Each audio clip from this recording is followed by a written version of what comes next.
So in today's video guys, we have here Itel S23. Ayan. And we have here Realme 7i. So ito. And in today's video guys, ituturo ko sa inyo yung reverse charging na sinasabi nila. So this video makakatulong sa inyo for emergency reason kapag ka nalobat yung phone mo at yung kaibigan mo may reverse charging capability, makakatulong na makakapag-text ka, makakapag-chat ka kahit papano, may additional battery ka. So all we need is a Type-C to Type-C cable. Now, kung walang Type-C cable, pwede kang gumamit ng adapter, Type-A to Type-C adapter. And then, plug mo lang sa bawat smartphone yung cable. And then, go to setting. Setting. Tapos, additional setting, dito sa Realme is additional setting ang nakalagay. Turn on mo lang yung OTG. Ayan. Once you turn on yung OTG, ayan, magcha-charge na.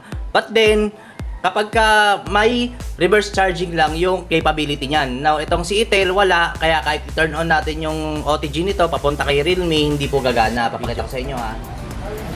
So, punta tayo dito sa More Connection.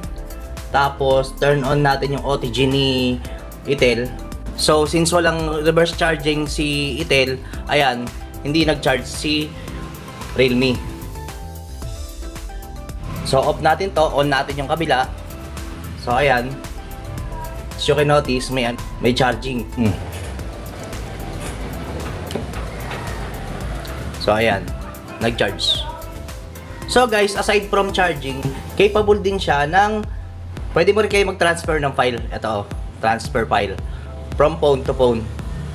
And I hope isa na namang tech kaalaman ang inyo pong natutunan gamit ng video na ito. At kung mahilig ka sa how-to, tutorial, unboxing, cellphone application, and all about technology, kaibigan, please like, subscribe, and hit the notification bell para updated ka sa mga bagong tech videos na lalabas. So with that, maraming salamat po and peace out.